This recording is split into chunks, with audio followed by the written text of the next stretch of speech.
لڑکے کے اور ایک نوجوان لڑکی کا واقعہ۔ امریکہ میں ایک نوجوان انجینئر تھا اور بڑی ٹھاٹھ کی زندگی گزار رہا تھا۔ کسی انگریز لڑکی کے ساتھ اس کا تعلق بن گیا۔ اب وہ لڑکی اتنی حور پری قسم کی چیز تھی کہ یہ لڑکا چاہتا تھا کہ بس کچھ بھی ہو میری اس سے شادی ہو جائے۔ لڑکی نے کہا کہ میرے والدین عیسائی ہیں، مجھے ان سے بات کرنی پڑے گی۔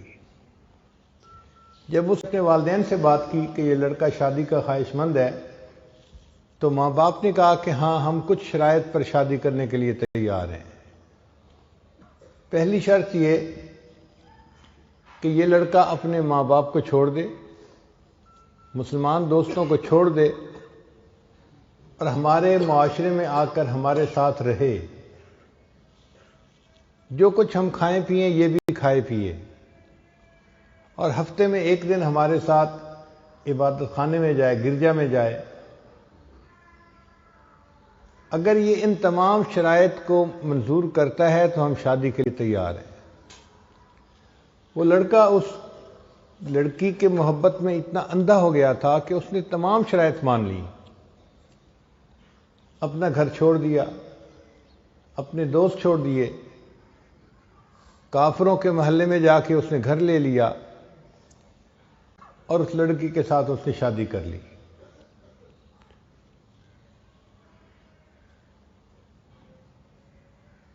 وہ آدمی کہتا ہے کہ میں بس اپنی شہوات کو پورا کرنے میں لگا ہوا تھا، نہ میں نماز پڑھتا تھا نہ کچھ اور کرتا تھا۔ صرف ایک کام تھا میرے اندر کہ میرے گھر کا جو دروازہ تھا اس کے سامنے دیوار کے اوپر کچھ الماری بنی ہوئی تھی، اس میں کتابیں رکھی ہوئی تھیں، اور ان کتابوں میں ایک اللہ کا قرآن بھی رکھا ہوا تھا۔ میں گھر میں آتے جاتے اس کے اوپر نظر ڈالتا اور اپنے دل میں اپنے آپ کو ملامت کرتا کہ تو نفس کا پجاری ہے، نفس کا بندہ ہے، تو نے اپنی نفس کی خاطر سب کو چھوڑ دیا، لیکن یہ قرآن میرے اللہ کا کلام ہے۔ میں اس قرآن مجید پر محبت کی نظر ڈالتا تھا، صرف محبت کی نظر، پڑھتا نہیں تھا، آتے جاتے محبت سے دیکھتا تھا بس۔ کئی سال اسی طرح گزر گئے۔ ایک دن میں دفتر سے واپس آیا تو میں نے دیکھا کہ اس جگہ پر قرآن مجید نہیں پڑھا ہوا۔ تو میں نے اپنی وائف سے پوچھا کہ یہاں ایک سبز رنگ کی کتاب تھی، اس کا کیا بنا؟ اس نے کہا میں نے کتابوں کی صفائی کی، جن کتابوں کو نہ آپ پڑھتے ہیں نہ میں پڑھتی ہوں، میں نے ان کتابوں کو نکال کے باہر ردی کے ٹوکرے میں پھینک دیا ہے۔ وہ کہتے ہیں کہ جب میں نے سنا کہ اللہ کے قرآن کو ٹریش کین میں اس نے پھینک دیا تو میں فوراً بھاگا اور میں نے ٹریش کین کو اٹھایا اور میں نے اس کو چوما کہ بے ادبی ہو گئی۔ وہ مجھے دیکھ رہی تھی۔ اس نے کہا کہ تجھے کیا ہوا، کیا ہو گیا، کیوں جذباتی ہو رہا ہے؟ میں نے کہا تجھے نہیں پتا یہ قرآن ہے، اللہ کا کلام ہے۔ اس نے کہا اچھا ابھی بھی تمہارے اندر اسلام کی کوئی رمق باقی ہے؟ میں جاتی ہوں، میں ابھی اپنے ماں باپ کو بتا کے آتی ہوں۔ چنانچہ وہ لڑکی تو اپنے ماں باپ کو بتانے چلی گئی اور یہ لڑکا اسی وقت قریبی مسجد میں آ کے اپنے اللہ کو منانے آ گیا۔ قرآن مجید پر محبت کی نظر ڈالنے کی وجہ سے اللہ نے اس کے ایمان کی حفاظت فرما لی۔ پھر اس نے توبہ کی، اس لڑکی کو طلاق دی اور کسی مسلمان لڑکی سے شادی کی اور بقیہ زندگی اس نے نیکی کے اوپر گزاری۔ تو قرآن مجید کی محبت اگر دل میں ہے اور ایک بندہ کچھ بھی اور عمل نہیں کرتا، صرف محبت کی نظر قرآن پہ ڈالتا ہے، یہ محبت کی نظر ڈالنا بھی اس کے لیے ہدایت کا سبب بن جاتا ہے۔ ایک ہندو لڑکی کا واقعہ ہے، چھوٹی بچی تھی 3-4 سال کی۔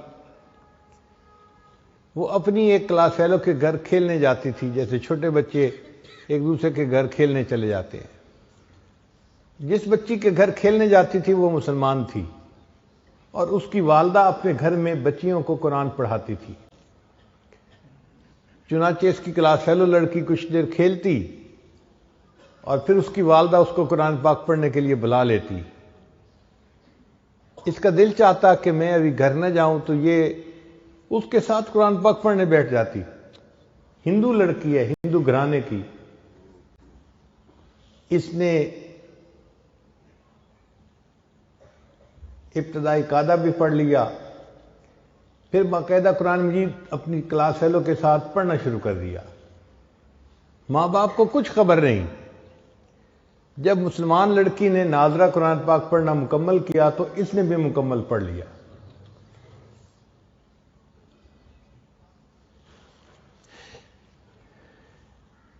پھر ایک وقت آیا کہ یہ بچی جوان ہو گئی۔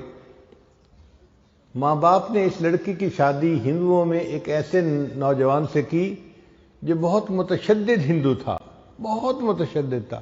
وہ مسلمانوں کا نام سننا ہی پسند نہیں کرتا تھا۔ اب جب لڑکی کی شادی ہونے لگی تو وہ اپنی دوست کی والدہ کو آ کر بتانے لگی کہ میں نے آپ سے قرآن مجید تو پڑھنا سیکھ لیا اور میں نے اپنے دل میں کلمہ بھی پڑھ لیا ہے، ماں باپ کو نہیں بتا سکتی، اگر بتاؤں گی تو بس اسی وقت مجھے وہ قتل کر دیں گے، اور اب میری جس سے شادی ہو رہی ہے وہ بھی ہندو ہے اور متشدد ہے، میں کیا کروں؟ اس کی استانی نے اس کو تسلی دلائی کہ تجھے قرآن مجید سے محبت ہے، اللہ تعالیٰ تیرے ایمان کو ضائع ہونے سے بچائیں گے۔ چنانچہ اس استانی نے اس کے لیے شادی کا تحفہ تیار کیا اور اس کے بالکل نیچے قرآن مجید بھی رکھ دیا۔ جب تحفہ دیا تو اس نے اس کی والدہ کو کہا، لڑکی کی والدہ کو، کہ اس کی پیکنگ ہم نے بہت خوبصورت کروائی ہے، ہمارا دل چاہتا ہے کہ یہ بچی اس پیکنگ کو یہاں نہ کھولے، اپنے سسرال میں جا کے کھولے۔ تو ماں باپ نے بات کو مان لیا۔ چنانچہ اس طرح جب وہ لڑکی رخصت ہو کر اپنے سسرال میں پہنچی تو قرآن مجید کا ایک نسخہ بھی اس کے ساتھ اس کے گھر میں پہنچ گیا۔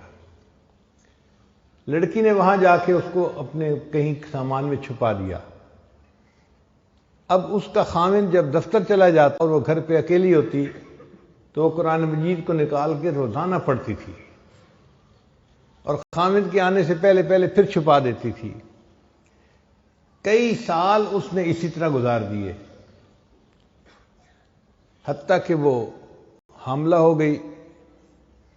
اب وہ سوچتی میں نے اپنے ایمان کو چھپایا ہوا ہے، خاوند گھر پہ نہیں ہوتا تو میں قرآن مجید پڑھ لیتی ہوں، اگر میرا بچہ پیدا ہوا تو میرے بچے کا ایمان کا کیا بنے گا؟ اور وہ دعائیں مانگتی کہ اللہ کوئی ایسی ترتیب بنا کہ میں اپنے بچے کو کلمہ پڑھاؤں اور وہ بھی مسلمان بن جائے۔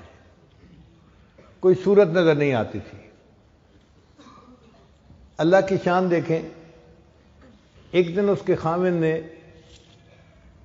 ہاسپٹل میں ٹیسٹ کروائے تو کینسر ڈائگنوز ہو گیا کہ جس بندے کو کینسر ہے۔ خاوند بڑا پریشان گھر آیا، اپنی بیوی کو دیکھ کے رو رہا ہے۔ بیوی نے پوچھا رو کیوں رہے ہو؟ اس نے کہا تو اتنی خوبصورت ہے، اتنی وفادار، اتنی محبت کرنے والی ہے، اور تیرا میرا ساتھ اب چند دن کا ہے، میں بس اب مرنے کے قریب ہوں۔ ڈاکٹر نے مجھے لا علاج قرار دے دیا ہے، کینسر اتنا پھیل گیا ہے کہ وہ کہتے ہیں کہ بس تو 1 مہینہ بھی زندہ نہیں رہے گا۔ اس بیوی نے کہا کہ نہیں، آپ پریشان نہ ہو، میرے پاس اس کی ایک دوا ہے، وہ میں کرتی ہوں، مجھے امید ہے آپ صحت یاب ہو جائیں گے۔ تو خاوند نے وعدہ کر لیا کہ اگر میں صحت یاب ہو گیا تو جو تم کہو گے میں وہ کام کر دوں گا، میں پوری کر دوں گا تمہاری خواہش کو۔ اس لڑکی نے سورہ فاتحہ پڑھ کے اس کو دم کرنا شروع کر دیا، کیونکہ اس نے اپنی استانی کو دیکھا تھا، وہ بیمار بچوں کو سورہ فاتحہ پڑھ کے دم کیا کرتی تھی۔ خاوند پوچھتا تم یہ کیا کر رہی ہو؟ وہ کہتی کہ میں تمہارا علاج کر رہی ہوں، تمہارا میرا وعدہ ہے، اگر تم صحت مند ہو گئے تو بس میری بات کو مانو گے۔ تو خاوند نے اس سے مزید پوچھنا چھوڑ دیا کہ تم کیا کرتی ہو کیا نہیں کرتی۔ اللہ کی شان، 1 مہینہ وہ لڑکی اس کو سورہ فاتحہ پڑھ کے دم کرتی رہی۔ پھر مہینے کے بعد جب ٹیسٹ کرائے تو ڈاکٹر نے کہا کہ آپ کو تو کبھی زندگی میں کینسر کا نشان تک نہیں تھا۔ اللہ نے اس کو صحت عطا فرما دی۔ اب جب رپورٹیں بالکل کلیئر آ گئیں، خاوند نے بیوی کو کہا کہ میں اپنا وعدہ پورا کرتا ہوں، بتاؤ کیا کہتی ہو؟ اس نے کہا کہ آپ کلمہ پڑھو، مسلمان ہو جاؤ۔ اس نے پوچھا تم یہ بات کیوں کر رہی ہو؟ پھر لڑکی نے اپنی پوری سٹوری سنائی کہ میں اپنی کلاس فیلو کی وجہ سے مسلمان عورت کے گھر میں جاتی تھی اور میں نے وہاں سے قاعدہ پڑھا، قرآن پاک پڑھنا سیکھا اور میں دل میں مسلمان ہو گئی تھی، اور جب آپ دفتر چلے جاتے تھے تو میں پیچھے قرآن پاک کی تلاوت کرتی تھی اور میں دعا کرتی تھی کہ اللہ کرے کہ آپ بھی مسلمان ہو جائیں اور میری ہونے والی اولاد بھی مسلمان ہو۔ اب آپ میری بات کو مانیں، آپ نے وعدہ کیا ہوا ہے۔ اللہ کی شان کہ اس نوجوان نے کلمہ پڑھا، وہ بھی مسلمان ہو گیا۔ پھر اس عورت کے ہاں بیٹا ہوا، اس نے اپنے بیٹے کو بھی کلمہ سکھایا۔ اب یہ میاں بیوی اور بیٹا سب مسلمان کلمہ پڑھنے والے۔ ان کو ڈر یہ تھا کہ ہم اگر اظہار کر دیں گے تو ہمارے برادری والے ہمیں زندہ نہیں چھوڑیں گے۔ خاوند نے کہا فکر نہ کرو، میں اس کا بندوبست کرتا ہوں۔ اس نے اپنی جاب کے لیے سعودی عرب اپلائی کیا اور اللہ نے اس کو ایک اچھی جاب عطا فرما دی۔ چنانچہ یہ اپنی بیوی اور بچے کو لے کے سعودی عرب چلا گیا اور باقی زندگی اس نے